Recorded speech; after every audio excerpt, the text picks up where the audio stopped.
What if I told you that I have Kate Bush running up that hill playing the entirety of this video being filmed? Would you believe me, yes or no? It's always George Bush this, I love Bush that. Have we ever considered that maybe Kate Bush did? Do you ever find yourself asking people the same question over and over and over again? Like, did I do the right thing? Or, are you sure that you still love me? I'm feeling very cold out right now. And even when they reassure you, the relief just doesn't last. The reassurance fades while the worries still stay stuck in your mind. And soon you feel the need to ask again and again and again. I've been there, I have OCD. And for years I didn't know that constant doubt and needing validation were actually symptoms of it. OCD fills your mind with unwanted and distressing thoughts. The distress is so intense that it seems like if you just get enough reassurance, certainty, or proof, then you'll finally feel okay. But the more that you try and push away the distress, the stronger it gets. And that's why OCD can be so debilitating. But it is also highly treatable when you work with a therapist who understands it and is trained to treat it effectively. Standard talk therapy doesn't usually help with OCD and can even make it worse. What works for OCD is ERP, exposure and response prevention therapy. And that's why I want to tell you about NoCD. NoCD is the world's leading provider of specialized OCD treatment. Their licensed therapists are trained to treat OCD with ERP therapy, and they work with you in live face-to-face virtual sessions. NoCD is covered by insurance for over 138 million Americans, and they provide support between sessions, including a direct messaging with your therapist. If any of this sounds familiar, visit nocd.com to book a free call with their team. That's nocd.com to learn more and get connected with somebody who can help. We are now at the end of our Chronically Online Girl Explains Stranger Things and Lore series. Psych! Obviously, season 5, part 1 and 2 video coming soon. Okay, give it time, let's marinate. I've had a little bit of the roughest time recently. Netflix. How are you going to invite me to your premiere? How are you going to love up on me like that? And then you're going to copyright strike my video. As of this moment, the season 3 video is still down because it got copyright blocked, even though it's all fair use. And a judge is currently reviewing it. Isn't that crazy? Additionally, FedEx messed up my Joyce and Hopper poster a little bit and they cut it off right at Hopper's head. So I had to use printer paper to print out the rest of his head, and now it's a little bit smaller and it's a little bit wonky, and who cares? We're running into some hurdles. This is not stopping us from running up that hill, though. Let's get right into it. We have no time. Watch season 1, 2, and 3 if you have not already. Season starts off with an old fart doing the crossword puzzle, cutting his bonsai, shaving, and oh my god, I would know that hair anywhere.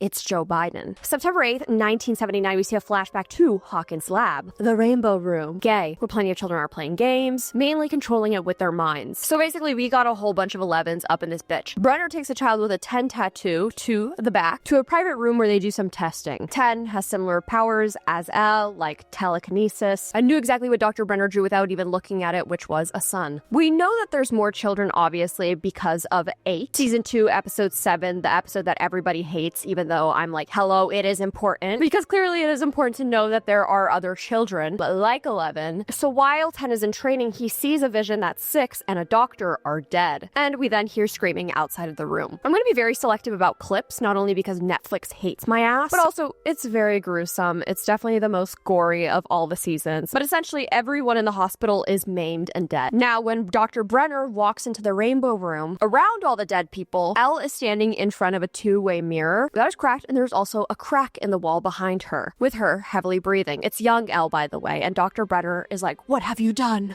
What have you done?" Because Dr. Brenner does have a transatlantic accent. I'll never listen to California Dreamin' the same ever again, though, because of Elle's monologue. So anytime that the song comes on in the car, I basically have to quote it word for word. We see Elle in her bedroom in California, and she says, "Today is day 185. Feels more like 10 years. Joyce says time is funny like that. Emotions can make it speed up or slow down. We are all time travelers if you think about it." Uh-oh, is this like an Easter egg to the next season? I hope. Joyce is working from home. She says she loves the freedom. Will is painting a lot. Will also has a yellow room, but he won't show me what he's working on. Maybe it is for a girl. I think there's someone he likes, because he is acting weird. Jonathan is acting weird also. I think he's just nervous about college. He is waiting for his big letter. I hope him and Nancy get to go together. And he's a fucking pothead. His funny friend Argyle has been taking us to school. He and Jonathan like to smoke smelly plants together. Jonathan says the plants are super safe because they come from the earth, but to not tell Joyce. I think I have finally adapted. Liar! I even like this school now. Liar! It helps that everyone is so nice here. I have made a lot of friends. Liar! Even so, I am ready for spring break because I get to see you. I am so excited to see you, it is hard to breathe. I think we will have the best spring break ever. Also, not true. So it turns out Ella's getting bullied really bad at her new school and actually does not fit in whatsoever. Not because she has powers, because at this moment in time, she does not have powers, but because she's literally not adjusted to the real world. While Mike is reading his letter back in Indiana in his underwear, Nancy busts in and she's like, hello, we have to go to school. Like, come on. Mike's room is blue. Many Byler shippers are anticipating some Byler scenes, especially within season 5, because they believe that blue and yellow symbolize Will and Mike. And as we know, Robin figured out the secret Russian code in season 3 when blue meets yellow in the West. As we go through the series, we do genuinely see a lot of blue and yellow. It is absolutely undeniable, and it's definitely a pattern. This goddamn Hellfire shirt, everybody and their mom owns one except for me. So Mike has D&D club later that night. Hellfire, or his father likes to call, the high school dropout club. Okay, Ted. Funny considering how Mike outgrew D&D in season 3 when his world revolved around his girlfriend Elle, and he didn't want to play with Will at all. But now he's like really into D&D again because of this club. Mike's parents say that he needs to be home early that night so that he can make his early flight tomorrow, or no sweetie pie. So like they know about Elle. So Dustin and Susie are still together, and she is a hacking badass. From her computer, she tries changing Dustin's grade in Latin from a D- to an A as she looks at her Jesus figurine that says it's okay to not drink. Steven is driving Robin to school, and he's talking to Robin about his girl trouble, specifically with Heidi because she's going to college out of state. And he doesn't really know if he wants to start another relationship that has no point other than sex. Steve, don't talk like that in front of me. I don't like seeing you in this light. Modesty, please, I beg. And Robin is stressed about her school pep rally because she will be seeing Vicky, who she has a big fat lesbian crush on. She explains to Steve that when he asks out a girl and gets rejected, nothing happens. Maybe his ego is bruised a little bit. But if Robin asks out the wrong girl, she is basically the town pariah and is seen as a predator. But Steve is like, no, do not worry. Vicky is surely WLW because she returned fast time, paused at 53 minutes and 5 seconds, and the only people who do that are people who like boobies. We're introduced to the basketball team, which Lucas is on. We're also introduced to Chrissy, who's a cheerleader, and her boyfriend is Jason, who is also on the basketball team. These two will play an important role if you don't know that already. It's the championship game. And Jason is like, we have to win this game for the lives lost in the Starcourt Mall fire. For Billy. For Jim Hopper. I think all of those dead people and their families would instead like their lives back. A bit more than a basketball game win, but you know what? Good enough. Mike and Dustin are annoyed that Lucas cannot attend Hellfire that night and says, I don't get what the big deal is. Just talk to Eddie and get him to move Hellfire to another night. This night is the end of their campaign, and it's crucial that Lucas is there, and they're not understanding why he's prioritizing basketball. And Lucas explains to them, if I get in good with these guys, I'll get in with popular guys. I'm tired of being bullied. I'm tired of feeling like a loser. Just talk to Eddie, get him to move Hellfire, and come to my game, please. Come to his fucking game, I swear to God, if nobody comes and shows up to support Lucas. Lucas is severely underrated. Like, truly. He's always thinking about everyone else but himself. Sorry, that was a little Trumpy. Now, when Joyce is at home doing her telemarketing gig, she gets a package with sickle and hammer stamps on it. Oh. When she opens the package, it's a Russian doll with really cute eyeliner. Angela, who is Elle's main bully, presented Helen Keller as her hero to the class. Shut the fuck up,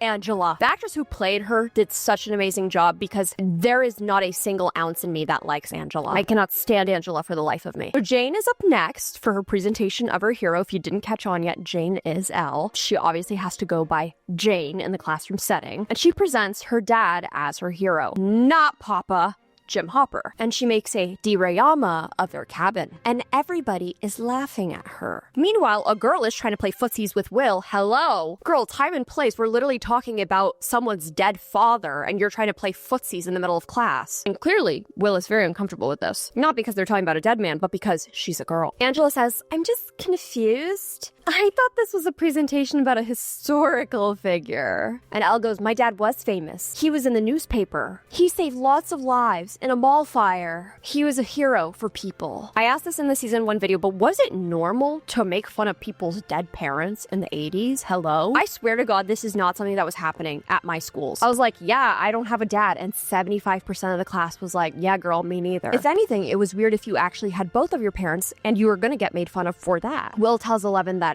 it wasn't actually that bad, and Elle yells, friends don't lie. Since Elle doesn't have her powers, I just wish that Will would give him the good old 1-2. Like, William, use your fists. I know your family owns guns. And this is when we hear Running Up That Hill for the first time by Kate Bush, which still gives me goosebumps to this day. Max is walking down the hall with her headphones on, observing everyone in the halls until she gets to Lucas. For context, Billy died 4th of July, and it is now March 21st of the next year. We see Chrissy leaving the counselor's office where Max is making her way in. I just want to squeeze her. Max's grades are slipping. Her and her mom moved to a place that's terrible. Her mom is drinking, working 2 jobs, separated from Billy's dad since Billy died. And the counselor, Miss Kelly, asked her about her sleep, her headaches, nightmares, while Max is having flashbacks of Billy dying. Max specifically this season means so fucking much to me. The parallels of her life and my life are kind of scary similar. Obviously, the show is sci-fi, but the depictions of the monsters and also trauma is so fucking crazy accurate, and I can relate so heavily to it. And I see so much of my own life within her story, and that is a big reason why I am so crazy attached to the show. I already loved it, but season 4 just kind of really enabled that for me. Don't get me started on Sadie Sink's role in John Proctor's The Villain. This girl will make me cry literally no matter what, and I relate so heavily and deeply to the characters that she plays. I just appreciate her so much. Lucas waits for Max to get out of the counselor's office to give her a ticket to the basketball game that night. And he says that, he knows that she doesn't usually come or care. And she even says to him, "Do you really care about this?" And he said, "Yeah, maybe you should find something that you care about." Max gets offended, but Lucas is like, "It's like you're not even here anymore. It's like you're a ghost or something." And Max gets defensive and she's like, "Oh, something must be wrong with me because I broke up with you." I think a lot of people very heavily criticize Max because they're like, why is she mourning a racist, abusive stepbrother? Like, hello, it's good that he's gone. She should be happy about that. I don't think people understand, unless it has happened to you, what it is like to have someone abusive in your life die. And the complicated feelings that come along with that, especially in Max's experience, who saw the death happen so graphically in front of her eyes. Grief is so extremely complicated, and just be happy that it isn't something that you can understand if you're making comments like, "Oh, she makes no sense." Good. It's a good thing it hasn't happened to you. So we see Max taking Tylenol in the bathroom because she has headaches. We also hear someone throwing up. It is Chrissy. And she asks Max to go away, which she does. We then hear someone pounding on the door, and Chrissy hears her mother's voice. "You ready to try on that dress again? I loosened the back for you," which is when her voice gets distorted. It's implied that Chrissy has an eating disorder, and her mom is part of the reason and enabling this self-consciousness about her weight. Suddenly, her voice gets distorted. She has fugly feet that squelch. Oh, there's a lot of feet in season 4, I've realized. And she says, "Open the door or I'm gonna gut you like the fat pig that you are." Okay, great. So Chrissy is having hallucinations because no one can have a moment of peace in this show. Oh my god, Eddie fucking Munson. He reads a Newsweek article at lunch. "The devil has come to America. Dungeons and Dragons. As parents and psychologists concerned, promote satanic worship, a ritual sacrifice, sodomy, suicide, and even murder." You cannot pry this scene from 2022 TikTok cosplayers' cold, dead hands. We're the freaks because we like to play a fantasy game, but as long as you're into band or science or parties, I'm like grossing myself out. Or a game where you toss ball into laundry baskets, and then he makes this face. He makes the... I already did that for a video years ago, and I regret it deeply. We're not doing it again. There's a reason why I didn't dress like Eddie for this video. And that's when Dustin breaks the news that Lucas cannot come to their D&D night, so maybe they'll postpone the end of the campaign. Important to note that Eddie is about 19 or 20 at this point because he was in fact held back twice. But Eddie says that this is his year, 1986. He will be graduating. So Mike and Dustin basically look up to Eddie and want to impress him, and so will obviously do exactly as he says and find someone else to cover for Lucas in Hellfire that night. So Joyce, being scared of the Russian doll that she got, hits up Murray, and Murray mentions that Joyce probably should be worried because it could be a threat. They sabotage their US operation and also kill 24 comrades, so she has every reason to worry about the doll. And that's when Murray asks Joyce to undress the Russian doll, and oh my god, she has nipples. However, her tummy is cracked, so they have to smash her open to see what is inside. Turns out that Nancy was actually supposed to come along with Mike for spring break so that she could go and visit Jonathan, but she's not, so that she can work instead. And he's not going to go visit her because he's not early decision for Emerson College like she is, because obviously they're going to try and go to the same school even though NYU is his dream. And he's waiting on his acceptance letter and also needs to watch over Will, so they're just not going to see each other for spring break. Christy goes to the woods to meet up with Eddie Munson to buy weed, but while waiting for him, she sees a grandfather clock embedded into a tree with spiders and cracks. Christy's very, very paranoid and and opens up to Eddie that she feels like she is losing her mind. Hence why she is buying the weed. But Eddie reveals to Chrissy that they've actually met before. Oh, wait. The chemistry between the two of them. Eddie gives her a discount on the weed, how kind, but she asks him if maybe he has something stronger instead. So back in California, Angela trips Elle and break her Dirayama, and Will watches from afar. And Elle goes up and does the cringiest thing ever, probably just like muscle memory, and sticks her hand out on impulse, wanting to use her powers, and screams. She's like, Angela!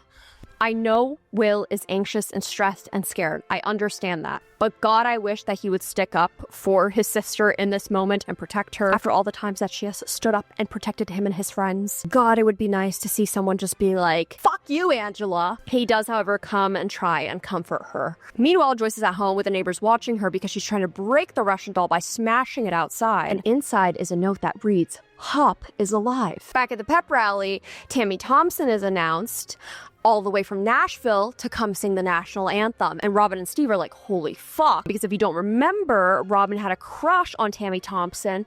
And Steve was like, that's really great that you're a lesbian, but she sings like a Muppet.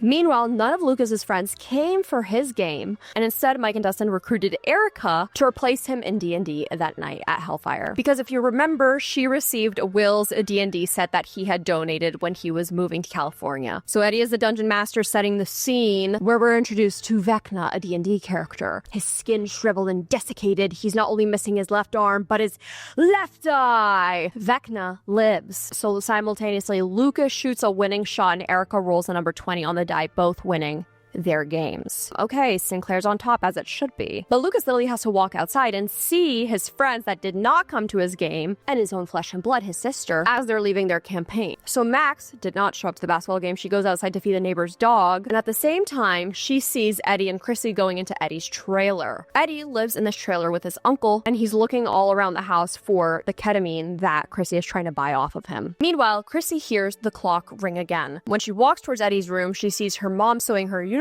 but it's not her mom when she turns around. She's suddenly back in her house hallucinating. Her dad's eyes and mouth look like they're sewn shut. Eddie finds the ketamine, finally, not fast enough, and Chrissy is out in the living room doing what Will was doing out in the field in season 2, which is basically standing there with her eyes rolling to the back of her head because she's basically like stuck in a trance. Don't get me fucking started on Chrissy wake up. I don't like this Chrissy wake up. We know it. We know it. This is our first look at Vecna, moaning and groaning, just hooting and hollering. It's funny because Jamie Campbell Bower was announced that he would be in Stranger Things, but the casting announcement had to involve a fake character named Peter to keep his true identity under wraps. He's just there squelching. I know he smells like shit. Vecna, not Jamie Campbell Bower. And as he opens his left arm over her, Chrissy starts lifting off the ground.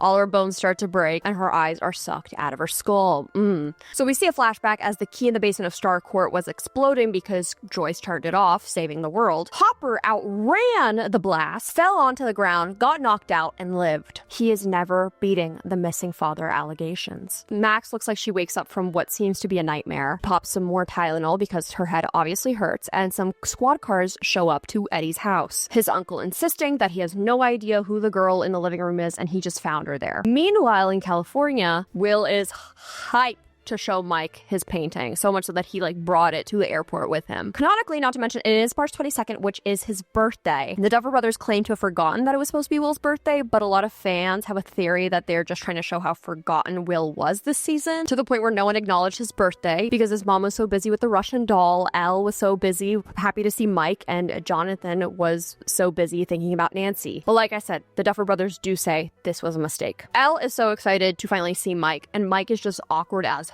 fuck with Will, Argyle, and Jonathan. This outfit does not look like him at all. So they're talking about going to the roller rink, and Mike goes, are your friends gonna meet us there? And Will goes, friends? What friends? Will, don't be fucking rude. Where are your friends, huh? So at Benny's Burgers, where Elle got caught for the very first time, the basketball boys basically turn this into a little hangout spot with mattresses, kegs, a TV, and Lucas has his very first hangover because of course they were celebrating after their big championship win. So on the TV, Jason and all the boys hear that a Hawkins student got murdered, and Jason is starting to get worried because Chrissy apparently stood him up last last night. Max shows up at Dustin's house to tell him that she saw Eddie and Chrissy together the night before. And after Eddie and Chrissy went into the trailer, Max saw all the lights in the apartment flicker, saw Eddie scream, and then drive off in his van. So Max has suspicions that maybe something else has killed Chrissy, and Eddie got scared. Joyce is looking at the ransom letter written in magazine clippings, and it reads, Hop is alive. He looks forward to date. Please make reservation. Call 7132 blah blah. Not government, please. Love, Enzo. Murray does not believe Joyce when she says that Hopper is alive because no one believes women. Murray says, hey, you saw him die. Joyce is like, I never saw a body. And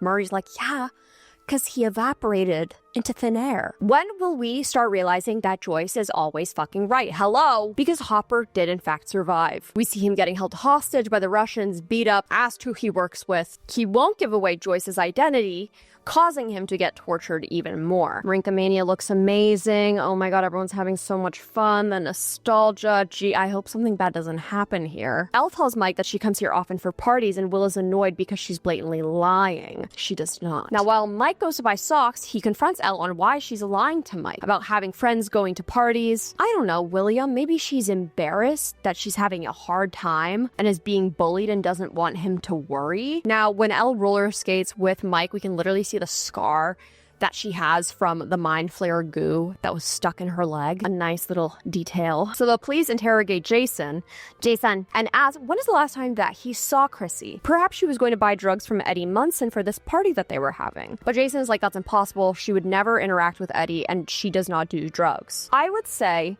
Jason is having a very understandable crash out, finding out that your girlfriend is dead at a drug dealer's house, okay? So Nancy and her friend Fred, who do the school newspaper, are trying to access the neighborhood where Eddie and Max live with the excuse that they're checking in on their good friend Max. And the police say that it's an active crime scene. That's when the police say, hey, I know you. You're Fred Benson. You killed that kid last year. You did what? Freddie Benson? We see flashbacks to a crash where he ran all the way home instead of calling, and this cop keeps calling him a murderer. Surprise, surprise, Fred is having a very similar freak out that Chrissy had, hallucinating, hearing voices, and Nancy obviously cannot see any of this because she's not the one hallucinating. Jonathan then reveals to his friend Argyle that he did get accepted to Lenora Community and that he doesn't even want to go to Emerson, and he just doesn't know how to break the news to Nancy, and so he's not sure if they're gonna break up or not. Argyle's only advice is to like go in the van and go smoke some more weed. So Angela grabs Elle and her milkshake and takes her to the center of the roller skating rink while the DJ plays Wipeout and dedicates the song to the local snitch, and everyone surrounds her and is mocking her. As soon as the song pauses, they throw the milkshake onto her dress. All these people should be absolutely petrified of Elle because she has killed at least 50 people at this point. She has 50 bodies. At least, minimum. And Will's like, hey, Mike, oh my gosh, she hasn't been telling you the truth. So she is having a hard time here. So Murray and Joyce give Enzo a call to make a reservation where he demands $40,000, which is supposed to be in Hopper's trust for 11. Joyce has to come to Alaska to give the money to someone named Yuri, and Yuri will then get the money to Enzo, and then Hopper will be released. Genuinely, it has been really cool to be able to hear Russian this season and be able to understand some of it because some of it does sound similar to Polish. The KGB is shocked that Hopper survived after all that torture and say that the motherland could use his strength, of course. So they send him to Kamchatka, which we will later find out is basically a prison that's basically used like a training ring for a demogorgon that is stored there, and the KGB describes it as hell. He's basically going to his death. So Jason and the rest of the basketball team determine that Hellfire has to be a cult. This is all while Psycho Killer by the Talking Heads is playing, and how Eddie had sacrificed Chrissy for the devil. Now when Lucas tries defending Eddie, saying, hey, Hellfire is not a cult, my sister literally plays D&D, Jason stands by what he said, and basically that they need to hunt Eddie down, all in the name of Chrissy. So Steve, Dustin, Max, and Robin are all at the video store calling around, and they determine that Eddie gets his drugs from someone named Reefer Rick, and that he's probably hiding out wherever he lives because sometimes he crashes there. So to find his full name and his address, they go through all the Ricks in the system at the video store, and they finally get to somebody who has seen all the Cheech and Chong movies and Fast Times, and turns out that he lives by Lover's Lake. So while Nancy tries talking to Eddie's uncle to try and get some more information out of him, he feels defeated because he knows that this isn't Eddie. He feels like he knows who did this already because when he was a kid, everyone knew Victor Creel. This will make a whole lot more sense if you have actually seen season 4. It will make even more sense if you watched my season 1 video where I also explained the prequel, The First Shadow Play, because I've seen it too many times. Victor Creel supposedly killed his whole family, kids, and wife, and took their eyes. They took my fucking eyes. So same exact thing with Chrissy with her eyes cut out. So Victor is locked in Penhurst Asylum, but what if he potentially got out? And that is who is responsible for Chrissy's killing. So Nancy notices that Fred is suddenly gone, and that's because he followed the clock chimes to the forest, where he hallucinates a grandfather clock on a casket, along with a group of people mourning, people calling him a murderer. The pattern basically is the people who are hallucinating these things basically have something haunting them or some sort of trauma that they are working through, and Vecna is basically taunting them with it and using it against them to kill them. Every time they show Hopper feet in this season, I just wish that they didn't. And they show a lot of Hopper feet, okay? Hopper explicitly gets told that if he runs, he will die. I hope he doesn't try and run. So Joyce and Murray realize that Hopper probably bribed a guard to get him out of the Russian prison, and that's exactly something that Hopper would do. So Mike and Will look for Elle and have an argument on why Will didn't tell Mike sooner that Elle was having problems. Oh my god, the blue and yellow lighting and the blue and yellow clothing. Oh my god. I think I just have an aversion to blue and yellow as I'm wearing blue and yellow. My high school colors were blue and yellow, and we had uniforms in high school, so I just looked like a Best Buy employee at all times. Mike has barely made an effort with maintaining his friendship with Will, who is supposed to be his best friend, and Will feels like a third wheel. But Mike also says that why is this all getting put on him? He's basically like, hey, this is a two-way street, buddy. Elle tells Angela that she demands an apology because she was embarrassed in front of her boyfriend. And Angela says, aw, guess you'll have to cry to daddy. Guess you can't do that either. So Elle does the most reasonable thing possible, and she goes and gets a roller skate and hits Angela straight in the face with it. Girl, let's use our fists. Hey, what about our fists, girl? While Mike is asking her, what did you do? She hears flashbacks of Papa saying to her, what have you done? Because we are made to believe, as the audience, that she has killed all of her brothers and sisters. At Rafiee Rick's house, we find Eddie hiding under a tarp in the shed. Eddie grips Steve up against the wall. Oh my god, wait, they might be in love.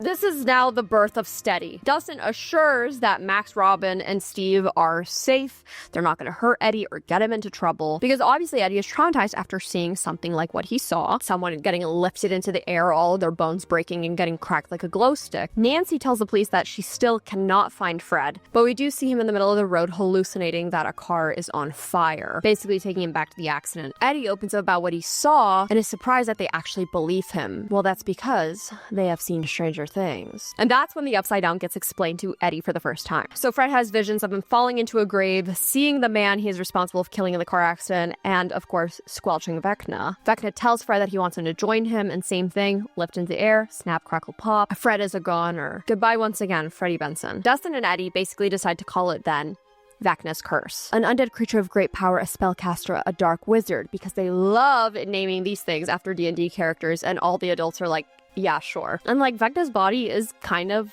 tea. And upon rewatch, where is his Vecna seat? It's smooth, like a little Barbie doll. Back in Ruth, Nevada, Dr. Sam Owens is confronted by Lieutenant Jack Sullivan that Elle could be responsible for the killing of all these people. Owens is like, no, she's dead. And Jack is like, rumors are that there is someone from the inside helping her hide. And Dr. Owens is like, me? Are you saying I'm helping her? Well, yes, because he is. And we love him for it. Back at home, Murray creates a whole story of why he's there and visiting the buyer's house.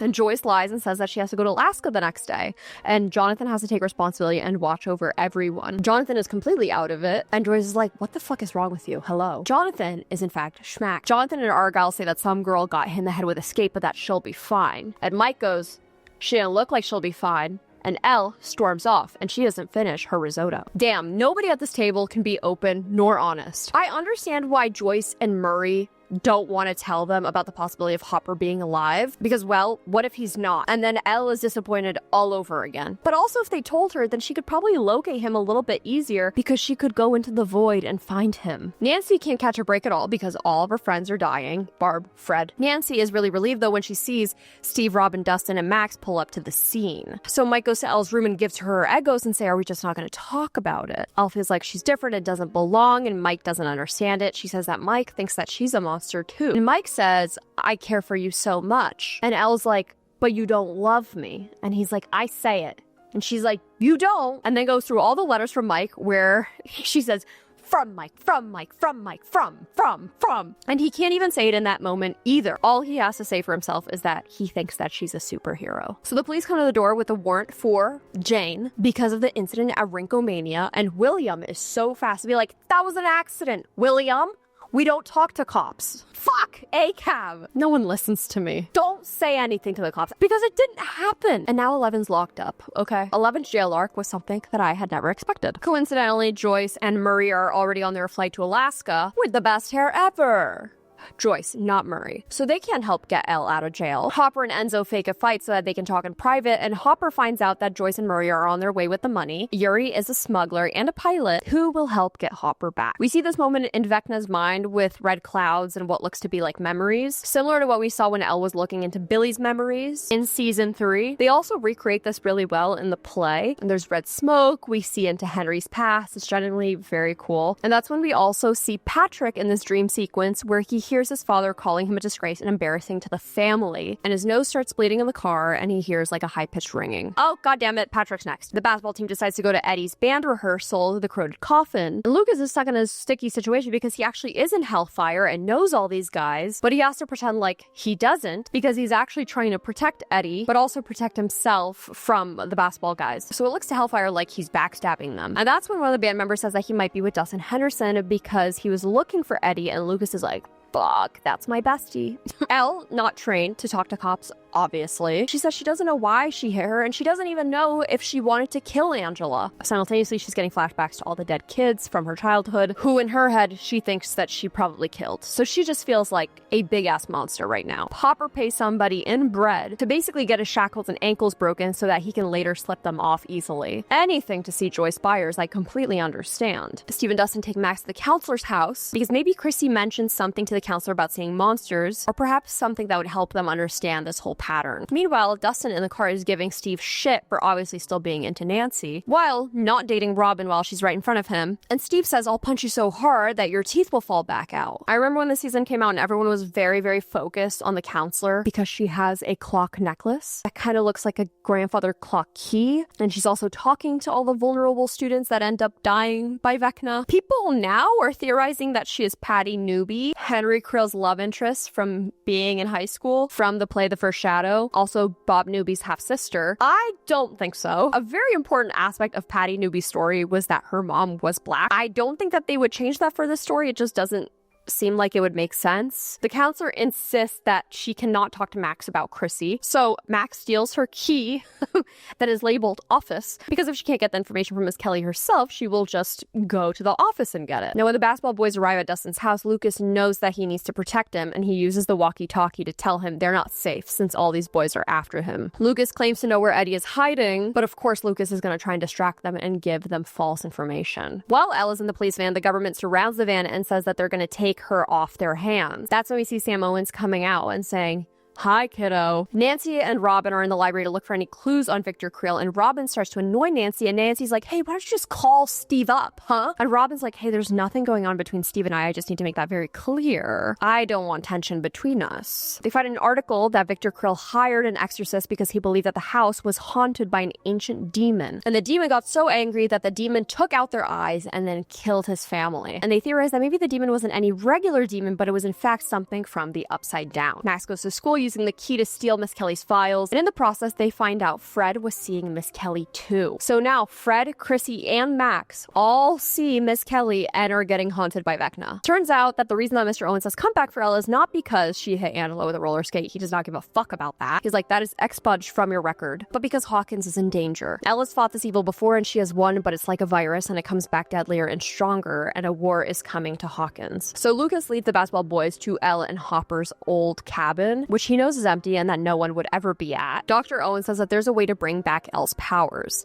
He feared this moment would come, so they've been preparing to bring them back stronger because he believes that there's a cure. Elle decides to go with Dr. Owens to train and get her powers back, and she never gets to finish eating her waffles. In Fred, Chrissy's, and Max's files, headaches, nosebleeds, nightmares, and past trauma are all similar symptoms. Suddenly, Max also hears the chimes as if being mocked by Vecna himself, and her name gets called. And Max sees the grandfather clock embedded in the wall at the school. The government now basically has to chaperone Mike, Will, and Jonathan at their house to protect them because they are not safe, and they cannot know where Elle currently is for their own safety. Elle leaves Mike a letter that reads, "Mike, I have gone to become a superhero. From Elle." She is so fucking funny for that. Not love Elle. From Elle. Yeah, you go, girl. They realize that there's a pattern to Vecna's killings, his curse. Basically, everyone died 7 days after the headache started and then 24 hours after they had their first vision. Max's death is basically planned for tomorrow. Jonathan makes a plan for Argyle to drive him, Will, Mike to Hawkins to alert everyone what is happening, since they can't do it over the phone because the government's obviously going to be listening. Meanwhile, Max is writing letters to everyone in case she dies, which is the saddest thing ever, and demands that Steve drive to her house. Robin and Nancy decide to fake being college students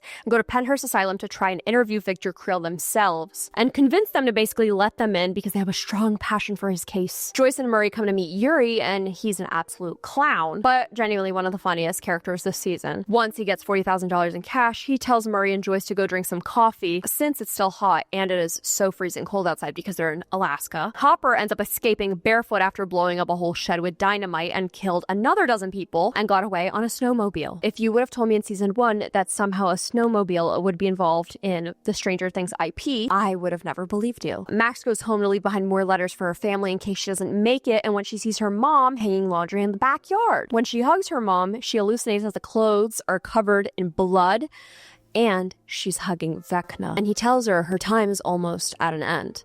Her mom was never there to begin with. Mike admits to Will that Hawkins isn't the same without him and that he was worrying too much about Elle, and he was worrying that he lost Will. And while packing for their big road trip, Will packs along his painting for Mike along with him. So the government guys who are babysitting the boys, thinking that the pizza just arrived, go to answer the door and immediately get shot. Bullets flying, people coming in from the windows, through the doors. Can Joyce's house remain nice just once? Joyce never has had peace a day in her life, but the amount of costs and repairs to keep fixing our house, damn. And this is all a scene in one shot, which is really cool. And I'm sure made this a whole lot more complicated. Argyle's like, oh my god, party at the buyer's house and nobody fucking told me that's not cool. Meanwhile, one of the government men just got shot. So as soon as Hopper finds shelter in Yuri's hideout with all the smuggled imports, he basically goes to eat peanut butter while under a blankie. He finds out that the warden and guards are all back after him and they all bust through. Yuri tells Enzo that escaped prisoners are actually worth a bit of money, so why not make some? So he told them the plan and exactly where Hopper is. What's worth even more than escaped prisoners is corrupt guards. So now Enzo is also going down too. And also Americans wanted by the KGB are worth some money as well. So he poisoned Joyce and Murray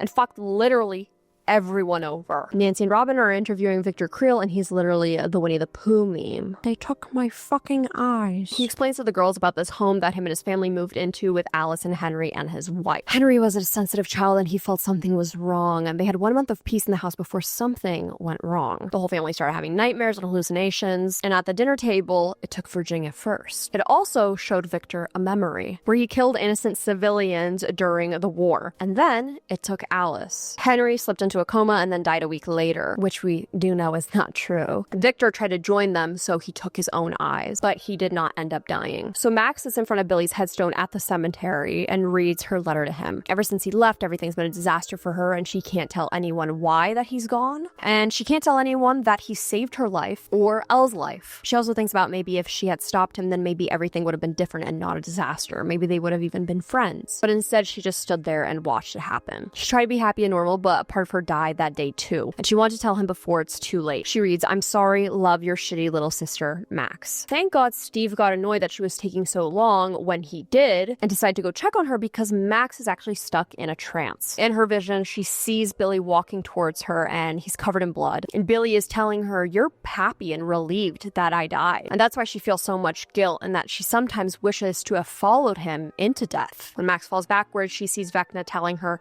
it's time to join him. Dustin gets on the walkie-talkie to call Nancy and Robin. However, they're instead getting reprimanded by the police and warden for lying about being college students. But Victor mentioned to the girls that there was a specific mention of music, and then he mentioned an angel and started to hum Dream a Little Dream by Ella Fitzgerald. Music can reach parts of the brain that words cannot. So Nancy and Robin beat the cops to the car, running away from them, and tell Dustin that music is what helps get these people out of the trances. Dustin comes sprinting back with her Walkman. Yes, it's true. I do have my mother's Walkman with me. Max is now in Vecna's lair, like basically his mind, which is pretty much all pieces of the Creel house in the sky. Lucas, of course, knows Max's favorite song, Boyfriend of the Year, Running Up That Hill. by Kate Bush. This scene genuinely always makes me cry. Always. And it is not easy for me to cry. There, Max sees Chrissy's body, Fred's, basically like up and displayed. The vines tie up Max to one of the poles, and that's when the boys start playing Running Up That Hill, and she can see a portal into the real world. Max tells Vecna, "You're not really here," as she's literally getting choked and his arm raises above her like it did with Chrissy and Fred. And Vecna's giant claw-like hand is actually a reference to Vecna in D&D, who has a hand infused with dark magic. Its design also harkens to Freddy Krueger's hand in Nightmare on Elm Street. So Max starts thinking back to all of her happy memories that she has with all of her friends, and Luke is telling her he's right there for her. She reaches out, rips one of Vecna's neck vines, that of course grows right back. I wrote down, I have goosebumps writing this.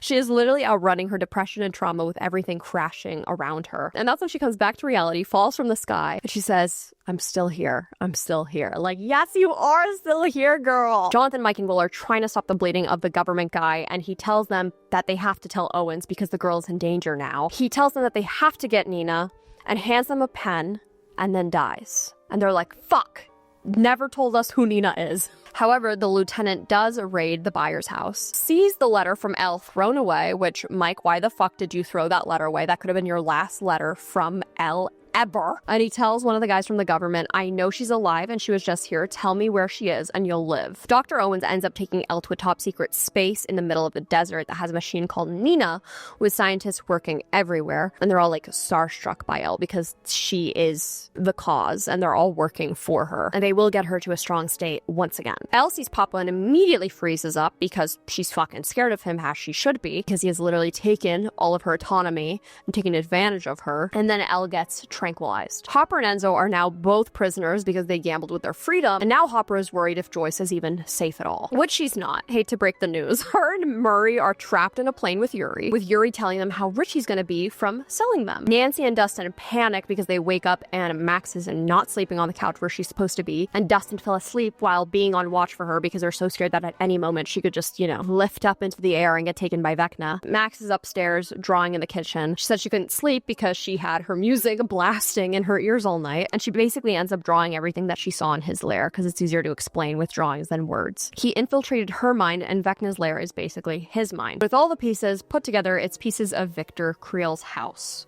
When Elle wakes up, she's back in a similar room as she was when she was a child, and her head is shaved again, which actually Millie Bobby Brown did wear a wig this season for the 11 scenes. And that's when she meets a blonde man who goes, well, look who finally decided to join us. Someone's a sleepyhead this morning. It's him! Every time she tries to change her reality of her fate, she basically ends up in the exact same scenario with him repeating the same prompt because she is stuck in her memories. This is Nina, which is meant to help her relive her memories and understand them while tracking her brainwaves, and she is not handling it well at first. I don't think anybody would be. Mike realizes that inside of the pen, the government man left a number for Nina.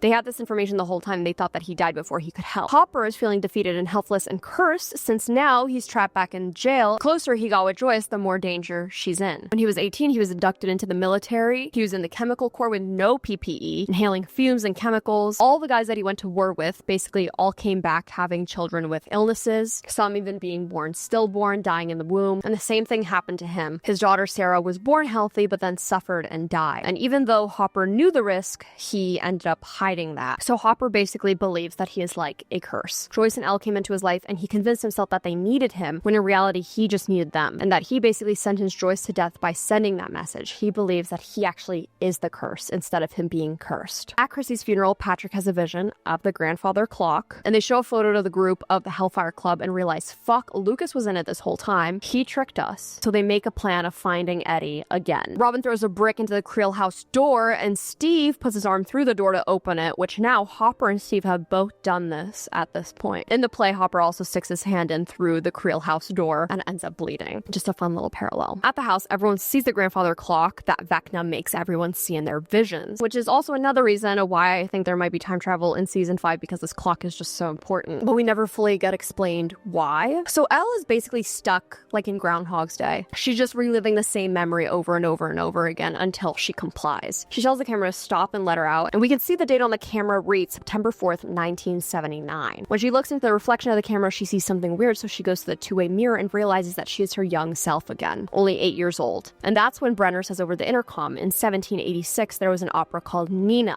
a story about a young woman whose lover was killed in a duel. Nina was so traumatized that she had buried the memory. It was as if it had never happened, if only she could know the truth. Elle realizes that this isn't real, but it once was. She needs to know and remember what happened so that she can grow and move on to regain her powers. Basically a whole ass machine to get past repression. Like, fuck, I need that. Actually, no, it does sound like the scariest thing in the world, truly. So she channels her younger self and responds as herself would to replay the memory. When the boys call the number that the government dude gave them, they realize they're actually calling a computer. So Mike says that they need to go to someone who knows how to use computers, and he says that the only hacker that he knows is in Salt Lake City, Utah. Susie, coming in handy to save the world again. Steve has to make it so clear to Nancy that him and Robin are just friends and that he would date her, but he can't. He doesn't even out her. He's so fucking nervous around Nancy. He's like a little shaking chihuahua. Max is listening to Running Up That Hill the entire time while in the Krill house on a 46-minute loop, like I am as well. Lucas tells her he's a mega fan of Kate Bush because she saved her life. Him and Max are laughing and smiling again, and like, it's the only ship in the show that I truly, actually really love and care about. Suddenly, some of the lights in the house start glowing and flickering. While the kids are getting trained in Elle's memory, we can see that all the kids are taught how to control lights with their mind, which I had never seen before until this rewatch. And all the kids are like bribed and rewarded with candy. It's crazy. But that is why the lights flickering makes so much sense, because the kids are taught that. Elle tries to control the lights as best as she possibly can with her mind, but she's unable to, and some of the other kids bully her, and Papa tells her that they think that she is weak. Suddenly everything goes south. Elle sees blood on her hands, and she once again sees that memory of all the kids dead. Owen demands that she gets pulled out, but Brenner's basically making her stay even though she's struggling very hard. Once again, pushing her past her limits. Murray and Joyce end up being able to knock out Yuri while he's on the plane, so they crash in a Russian forest like okay Yellow Jackets. The whole crew at the Creel house basically figure out that the attic is like Vecna's lair. When he's active and working, all their lights go off in this one specific spot where he is harboring. In the meantime, the basketball boys are going after Eddie in Lover's Lake, but Patrick hears a grandfather clock, gets lifted into the air, just like Chrissy and Fred. All his bones snap, and all the lights in the Creel house end up exploding. So Elle knocks out Brenner after waking up from Nina and having to get resuscitated, which honestly, yeah, you go, girl, as you should. She does a lot of hitting people in the face this season. I don't know why guards would even try to like surround her and control her in that moment, because she just ends up throwing them off like a fucking bomb. And she is badass. And that's exactly what Papa wanted out of this situation, because her powers are back. When the cops come, Jason is sitting in the grass with Patrick dead in his arms. I do feel for Jason right now, because he did lose his girlfriend and a really good friend within such a short amount of time. I think that would drive anyone mad or crazy and end up believing conspiracy theories. The cops think Jason is crazy when he says that Eddie is basically just a vessel for Satan. He made a pact with the devil and now he has his powers. See how it feels, Jason? Huh? To be a man and not be believed? Now you know how Joyce feels every fucking day of her life, because nobody believes women. Brenner asks Elle, do you know what happens when the brain has a stroke? The blood supply to the brain is cut off. It scrambles the signals in the brain to the point where the mind can forget how to do things.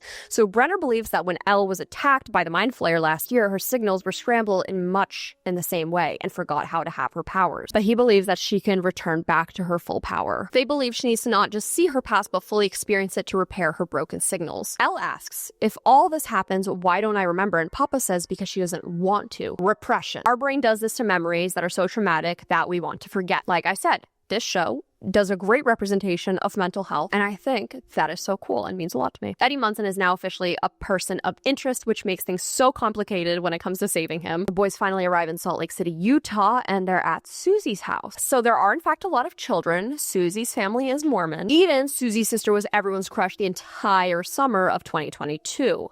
Completely understandable. Same. Her and Argyle connect immediately. Susie's a little bit busy though on the roof adjusting her satellite. At the prison, Hopper is sent into a room with all the prisoners with a table full of food to eat, and Hopper knows what is coming for them. All this food is not a reward or a bribe, but instead is to get them plump to feed the Demogorgon. Not fight the Demogorgon, but to feed it. Blonde man at the lab makes friends with Elle. Get a job, stay away from her. And he tells her that she reminds him of one. Spoiler, he is one. He's Henry, he's one. He is Vecna. But Elle doesn't know any of that yet. Papa told Elle that one doesn't exist, but sometimes Papa doesn't tell the truth. Henry mentions that a woman came to visit Elle while 8 still was there, which most likely means that 8 escaped using her powers of illusion. Henry says that the woman that came was actually her mother, and Elle was always told that her mother was dead. But once again, Papa does not always tell the truth. So Lucas is sad about his friend Patrick dying, obviously, and brings up how one time he came to practice with a black eye, but clearly something was going on at home. That's when him and Max come to the conclusion that everyone that Vecna comes after has something going on in their life. Something is haunting them. Jason gives a big speech at this PTA meeting that these murders are ritualistic sacrifices. Eddie Munson is the leader of a cult, the Mall Fire. The death over the years, it's all to blame against Hellfire. Is he going through spiritual psychosis? Probably, yes. He rallied a whole group of people to get the devil, basically, out of Hawkins. And now Mike, Dustin, and Lucas's parents at this PTA meeting are like,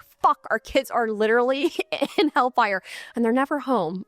So they are not safe. After Susie changed Dustin's grade, Susie confessed to her father because she felt so much guilt, because not only did she commit a crime, but she was dating an agnostic. So father confiscated her computer, so she can't help them unless... We basically see Henry being a mentor to 11, telling her to use a memory of her past to help strengthen her, and then we see her beat the shit out of a kid older than her. Hopper fakes a fight with Enzo once again to steal a lighter and smuggle alcohol in from dinner, because to defeat the monster, it hates fire. Susie gets her huge-ass family to help lure father out of the computer room for just enough time to locate Nina using the IP. Give Susie's sister, who keeps fake dying in the kitchen over and over and over again, an Oscar at this point, seriously. Nina is in Nevada, okay? What else is in Nevada? So I explained this in my prequel explanation. Henry Creel went missing when he was about 13 years old, and I believe what they said was about for like 12 hours. He came back with a broken arm, and mentally he was never the same ever again. I personally believe this is all connected to Nina somehow, because even Dr. Owen said that the space where Nina wasn't used for a very, very long time, and he is literally from Nevada. They had to move out of Nevada because he blinded a kid at his school, and that is when they moved to Hawkins. Argyle and Eden were a little bit busy smoking weed. Good for them. Henry is punished for trying to strengthen Eleven's powers and give her an upper hand. Ella gets cornered by a bunch of kids in the Rainbow Room, and they bully her and throw her around as punishment for embarrassing one of the kids in front of everyone. Okay, she's stronger, like just train harder, damn. But of course this feeds into Elle's beliefs that she must be a monster and she must have killed all these children herself because they were bullying her, and Elle starts crying and saying, I know what happened now, I killed them all. Elle fully believes she is a monster. Nancy, Eddie, Robin, and Steve all hop in a boat into Lover's Lake to access the gate into the Upside Down, which is where Patrick got killed. Whenever someone gets killed, it leaves a gate opened. So Lucas, Dustin, and Max are all on the side looking through binoculars and being a lookout, and Lucas goes,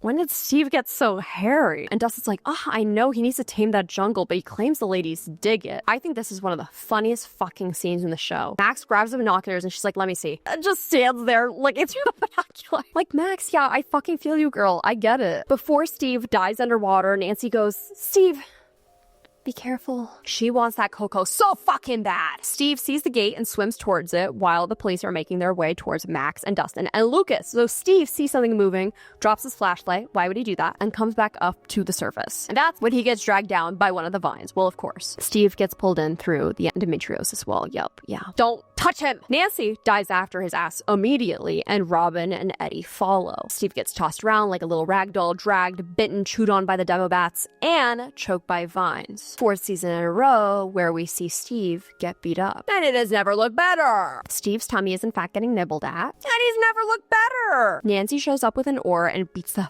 fuck out of the bats. Someone please give Steve a pair of shoes, I beg. I am so tired of seeing feet. I cannot. Nancy Wheeler, I see you smiling up at Steve while you're bandaging up his wounds. He's just moaning and groaning and literally in the Upside Down making a whimper audio. The sluttiest thing that Steve Harrington could have ever done is almost die. Nancy's like, hey, let's go to my house. I have guns. And Eddie's like, you have guns. Yes, Nancy Wheeler has guns. She would be in the NRA in 2025, okay? Murray will be cosplaying as Yuri, and Yuri will be cosplaying as Murray. This way, Murray controls the situation at the prison to protect him and Yuri getting sold to the Russians. Steve and Eddie are having a Dustin-off, and Dustin is so beloved that 2 older men are fighting over who is better friends with him. And Eddie also tells Steve that Nancy didn't waste a second coming after him. I don't know what happened between you two, but I would get her back. At the Wheeler house, and Nancy is looking through her note cards that her and Steve were studying with in season 1 and realizes that the Upside Down is stuck on the day that Will went missing, November 6, 1983. Nothing has been updating ever since then. So they figure they can try to communicate talking to Dustin, Erica, and Lucas through the lights in the kitchen by touching them, specifically Morse code SOS. Henry wants to speak to 11 while they play chess and reveals that 2 and the others will kill Elle in the Rainbow Room. And that's the reason why the cameras were off and the doors were unlocked. Papa is moving them all like pawns. Papa is going to allow 2 to kill Elle. Part of me does not know if this is the truth still or if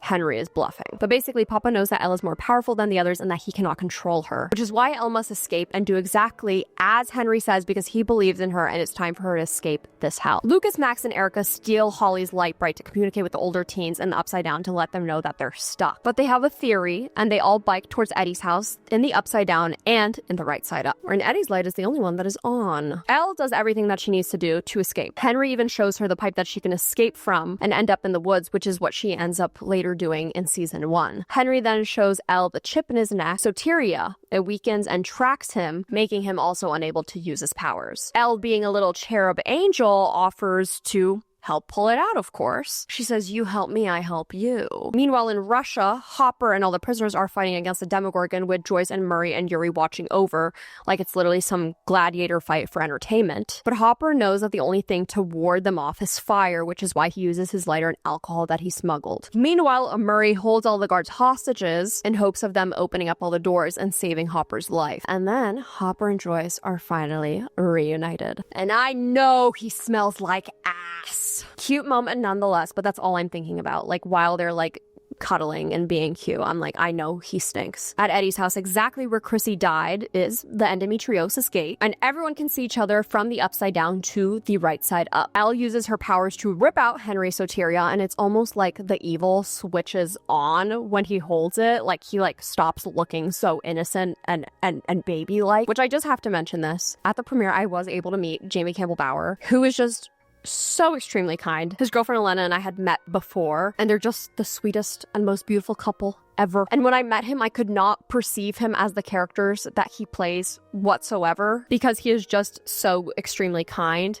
Like, he literally had a group of little girls waiting to meet him, and he was just the sweetest ever. I also got to meet the actor who plays young Henry in the Broadway play, Louis McCartney. Also, just one of the sweetest guys ever. He kept calling me man. He was like, "Oh, thank you so much, man." I'm not going to try and do an accent. Watching Jamie Campbell Bower interact with Louis McCartney and being in a conversation with them, like, I don't think that my brain has been able to process that yet. Coolest experience ever. They're just the loveliest of people. Vecna, you fell. Very difficult to process that he is the actor playing these characters. Henry tells Elle not to be afraid of the guards, and he uses his powers to throw them around and snap their necks. And Elle is like, "What the fuck? You have powers?" And Henry goes, "You and I are alike," and then shows her his one tattoo. Dustin, Erica, Lucas move Eddie's dirty ass mattress as a landing pad and tie together some sheets, which is just like such a cool fucking scene. But also, why are those stains so big on the mattress? Like, are those piss stains, yes or no? Eddie Munson, we need answers. Through the ceiling, they're able to crawl through and drop down. Robin and Eddie go first, Nancy going next, except when she falls,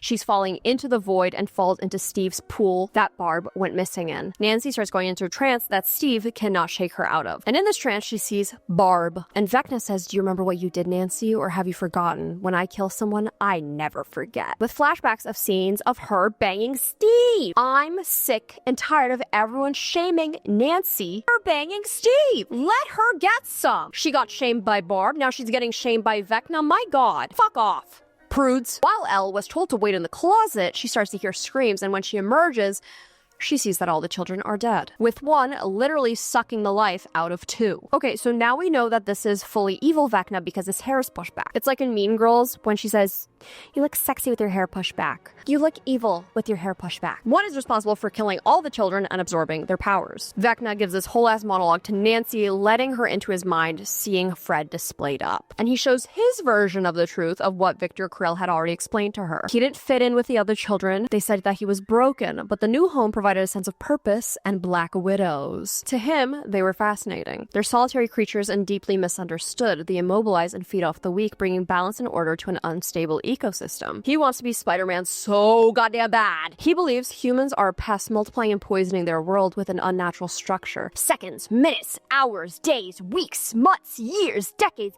dated lesser copy than before. Wake up, eat, work, sleep, reproduce, and die. So he took matters into his own hands and became a predator for good, practicing killing animals, reaching into other memories and minds, and became an explorer. So he tortured his parents, made them see things because of the terrible things they themselves have done. His mother wanted to lock him away and fix him with Dr. Brenner. So he took care of business by killing his mother and his sister and got his father arrested. He woke up from a coma under the care of Brenner, and Brenner didn't just want to study him, he wanted to control him and recreate him. And that is when 11 came to be. And Elle goes, "You tricked me." Tricked you? No, I saved you. And so he asks Elle to join her. So they're out there, and Elle, of course, refuses, and Elle and One are having their hands standoff. And Elle found the strength in a memory of her past to make her stronger, which was her being lied to about her mother. And she used that energy to basically push him so hard that she broke into a whole other dimension and literally evaporated him into that other dimension. And that is basically how the Upside Down was created and opened, and how Vecna was created, by her literally creating a portal out of her anger. This is our first look into the endometriosis wall. And that's where we get this one Spy Kid ass scene. I swear to God, it looks like Spy Kids. Where Henry is falling through the Upside Down and burnt to a crisp, made bald, no Vecna-see, and then his one tattoo is revealed. Now, ever since starting Nina, poor little fucking Elle was made to believe that she had killed all these kids. I gotta ask, why didn't Henry just kill Dr. Brenner when he had the chance? Like, he, spared him. Vecna, get in there. Vecna, this isn't you. Get in there. They're trying to find music to avoid Nancy basically being completely got by Vecna's curse. But he's taking his time showing her everything she needs to know to warn the others. I want you to tell 11 everything that you see. That's my Vecna voice. Hawkins basically breaking into quadrants. Gee, I really hope that doesn't fucking happen. And then Nancy falls out of her trance. When Elle gets out of her trance, she's like, "Mom, look what I can do," and lifts Nina with her mind. Like, yeah, she's that bitch again, and she's strong as fuck. Will and Mike end up having a heart-to-heart in the van, and Mike asks, what if after all this, Elle doesn't need him anymore? Which is so valid, because she probably doesn't. She's probably better off. Now, Will is lying, and he's showing Mike the painting and says that Elle actually commissioned and told him what to draw. Mike is leading the whole party with heart, and it would all fall apart, especially Elle. She's so different from other people, and when you're different, you feel like a mistake. And that's when we see Will looking out the window crying, and Jonathan realizing what is going on. Personally, this is my opinion. This is how I perceive this scene. I think Will has such deep feelings for Mike, and they're not necessarily reciprocated. And I think Will should be with someone whose feelings are reciprocated from the jump, and who appreciates him. And I do not personally think that is Mike. And I think this is partially Will coming to terms with that. But it's very clear that this is obviously something weighing very heavily on Will's mind, struggling to come to terms with who he is, his sexuality, and feeling like he himself is a mistake or that he is very different. Brenner tells Elle that he kept sending Elle to the Upside Down to essentially keep looking for Henry, and her friends are all in terrible danger. Hawkins will fall with all the pressure that Henry is creating. Nancy takes my advice, sees something and says something, so she tells all of her friends all the awful things that Vecna showed her. Downtown on fire, dead soldiers, a giant creature with a gaping mouth, and they were coming into their neighborhoods. And he showed her mom and Holly and Mike, and they were all... She can't even finish her sentence. It's not real. Yeah, he showed her 4 gates spreading across Hawkins, and it didn't stop growing. Dustin reminds them that when Vecna is remote traveling, he's in a trance-like state, like Elle, so his physical body's probably in the attic. So the next time that he tries to attack, they can attack his physical body, and they know that the next person that he's gonna attack is Max. The whole gang takes over someone's whole trailer home, Eddie hotwires it, and Steve dries shoeless. Like, please get this man some fucking shoes. Elle sees that her entire friend group is getting ready to kill Vecna, and her friends and her are not ready to fight him. Brenner wants her to stay because he does not feel like she is ready yet to fight him. Owens, however, is on her side, and he's like, hey, I can get you to Hawkins by nightfall. Owens said, we told her that this isn't going to be a prison, and Brenner just doesn't trust her abilities yet. Like, Joe Biden let her the fuck go. Steve and Nancy have this cute little moment together where Steve is having a vision of having 5 or 6 little nuggets, and how all of them would pack into the trailer and travel the world together. Meanwhile, Nancy is looking at him like he hung the moon and the stars. Like, she wants that cocoa. At the war supply store, the group is loading up on everything. Steve Harrington, shoes, hopefully. Gasoline, grenades, whatever the hell they need. And Robin ends up seeing Vicky, but Vicky has a boyfriend. We've all been there. Nancy is gun shopping because she is a pistol-popping princess, okay? And Jason is trying to intimidate Nancy, and he's like, hey, are your brother and his friends here? They're in Hellfire. Like, what are they up to? And she's like, I will literally use this gun on you. Government is also after 11 because one of the babysitting men snitched on where Elle is. Simultaneously, Mike, Argyle, Will, and Jonathan are trying to find where Nina is, looking for a small woman. And simultaneously, Brenner is trying to lock 11 in a room with him. Oh my god. So much is happening. It feels like I'm watching a TikTok. I'm not joking. It's like TikTok after TikTok after, like, it's so information filled. Jesus Christ. If you haven't noticed by me talking so goddamn quickly this entire video, Papa this whole time has basically been forcing Elle into danger by forcing her to look for Henry in the Upside Down, when this has all been Papa's doing. The Mind Flayer, the gate, so many dead because he could not let him go. But she finally realized she is not the monster. It is Papa. Elle, you would love this one song by Gabby Hanna. It's a whole ass war zone. Government has literally shot at Papa, tries to shoot at Elle, but then Civvies, the Surfer Boy pizza van, enters their range. In the meantime, Elle has gotten up and moved, and she's now controlling the helicopter with her mind. And of course, Elle makes it explode. Love her. Love her. If you're Argyle and smoking that much weed, this moment has to slip you into the worst high of your entire life. So many people are dead on the ground and Elle's like reuniting and hugging with everyone. Papa then releases Elle's collar. And he says, I want you to know I'm proud of you. You are my family. This is more than my father has ever said to me. My child, I've only ever wanted to help and protect you. Everything I did for you. I need you to understand. Please tell me you understand. And I'm so proud of Elle for not giving him that because he did not deserve it. And all she says to him is, goodbye, Papa. Boundaries! And then he literally dies in the sassiest pose ever. Like, literally like, Sorry, I forgot to talk about this picture of Eddie Munson. I felt like we should include 2 pictures of Eddie Munson. But yeah, Papa just died in this sassy gay pose. Elle demands that they have to go to Hawkins that night or else everyone will die. And Will's like, who's gonna die?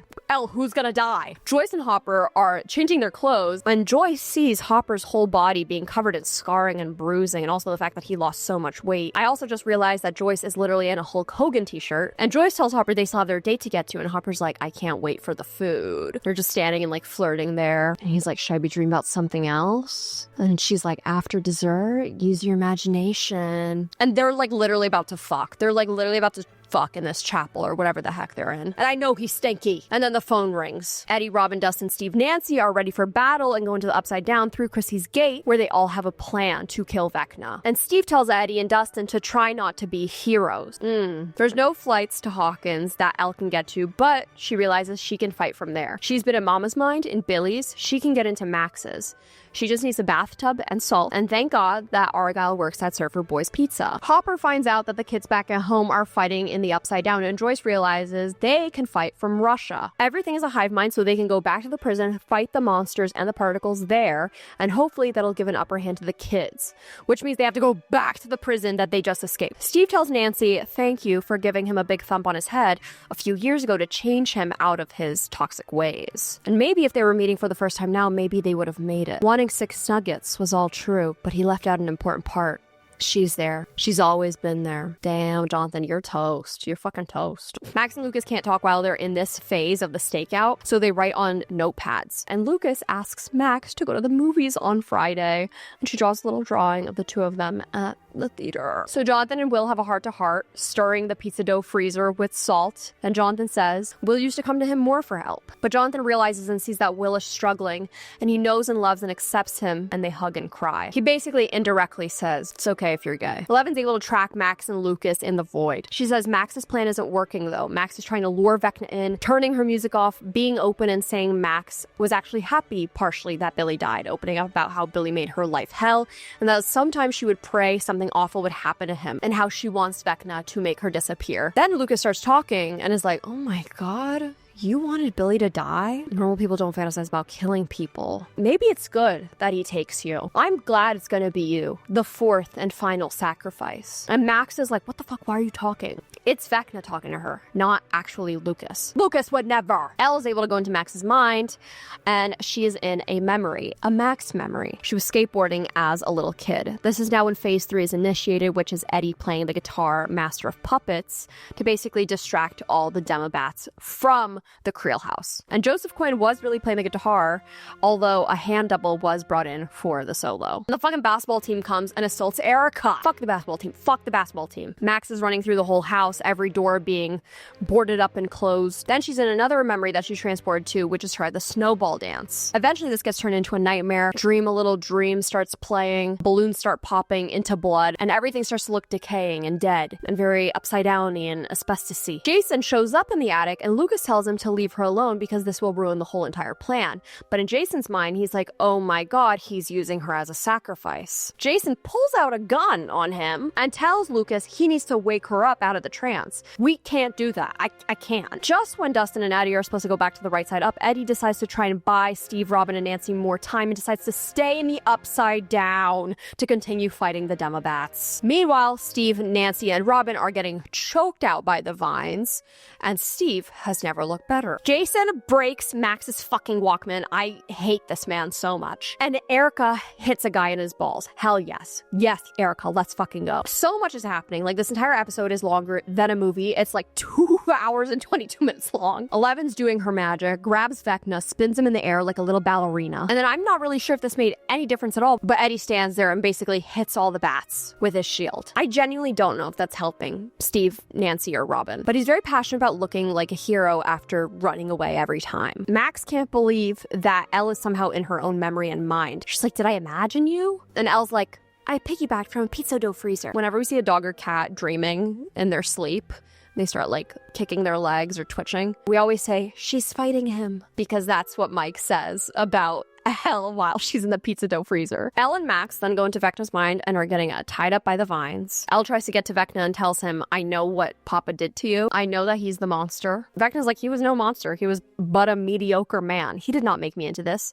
You did. And I guess if an 11-year-old girl beat me up so fucking bad that it literally sent me into another dimension, my ego would be pretty bruised too, and I would become a villain and dedicate my whole life to ending her and her friends. Like, yeah. Vecna said that at first he thought that Elle had sent him to his death, to purgatory, but instead he was somewhere new and he became an explorer. Of a realm unspoiled of mankind, he saw so many things in one day, Demogorgons, but he also saw a means to realize his potential to transcend human form, to become the predator he was always meant to be, which was the Mind Flayer. All he needed was someone to open the door. The Mind Flayer was also something that he saw as a child because he would draw the Mind Flayer as a kid. And he saw her power. We also see Billy saying, all this time, we've been building it for you. Vecna tells her there's nothing that she can do to stop this now and that her friends have lost, as we're literally watching every single person suffer. He tells Max, try and stay very still, it will all be over soon, and begins to lift her into the air. Will tells Mike to not stop and to continue being the heart and talk to Elle, which he tells her he loves her, and he's scared that one day she won't need him anymore,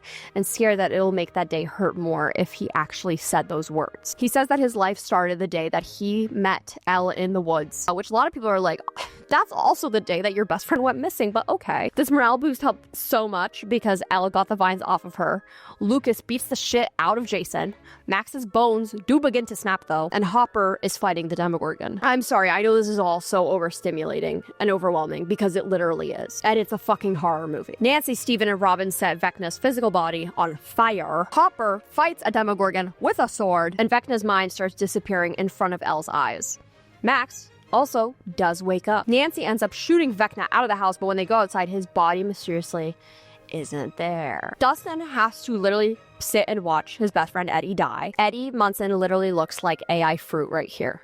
You cannot tell me otherwise. Eddie's like, hey, I didn't run away this time, right? And now Dustin has to look after everyone. And Eddie says, I think it's finally my year. And then when it's cold, I'd like to die fucking place. God damn it. So Eddie's dead. Max wakes up, says that she can't feel or see anything, and that she's not ready to die. Elle is with her, literally they're piggybacking the whole time, and they have no idea. Literally, Sadie and Caleb's acting here, holy fuck. And then Max literally dies in Lucas's arms. And because Max is the fourth and final death, the break starts happening. Hawkins splitting into four, cutting right into Jason. Thank God, honestly. This gate splits the town into four, meeting at the library in the center, causing a massive earthquake. So now we have a Demetrios' quadrants. Earthquakes are supposed to happen in California, not Indiana. This entire show is like nightmare fuel, and it would have sent me spiraling during my phase of OCD, where like the end of the world was my biggest fucking fear and biggest theme. Elle decides in that moment, no, Max is not dying. We make our own rules, and I am restarting Max's heart right here, right now. Suddenly, I'm doctor. 2 days later, people are packing their bags, moving out of Hawkins, and Surfer Boy's Pizza is coming in. There was a 7.4 magnitude earthquake with 22 dead and plenty more missing. People believe that the cult and murders opened up a portal to hell. And then everyone is finally reunited. Except for Lucas, because he's in the hospital with Erica reading the talisman for Max while she's in a coma, which is actually a book that the Duffers are set to adapt. Max might not wake up. Her heart stopped for over a minute.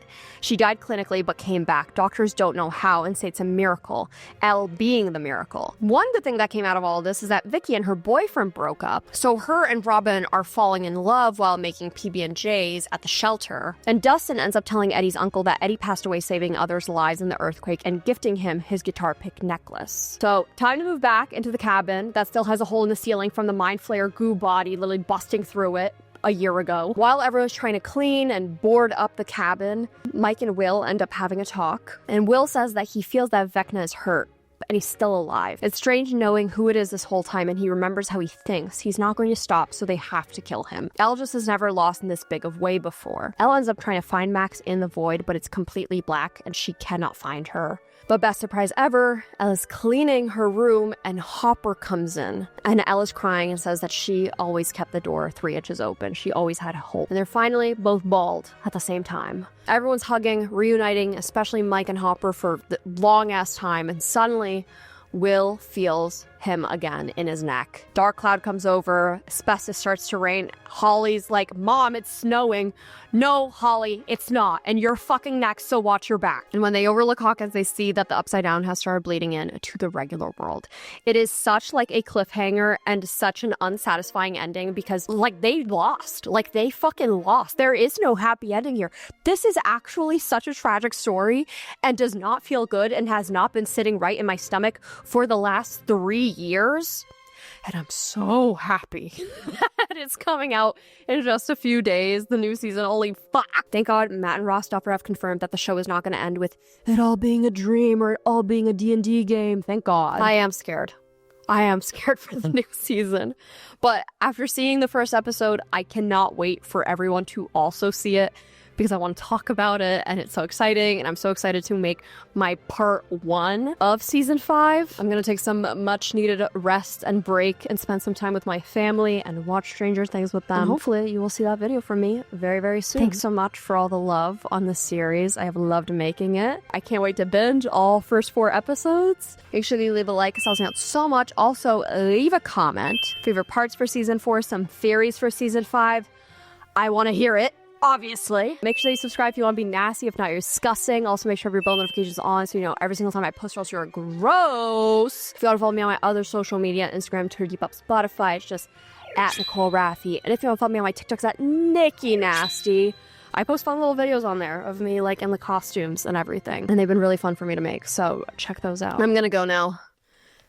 I've been recording for over 2 hours. And Kate Bush, she's starting to get to me. I can't keep listening to this.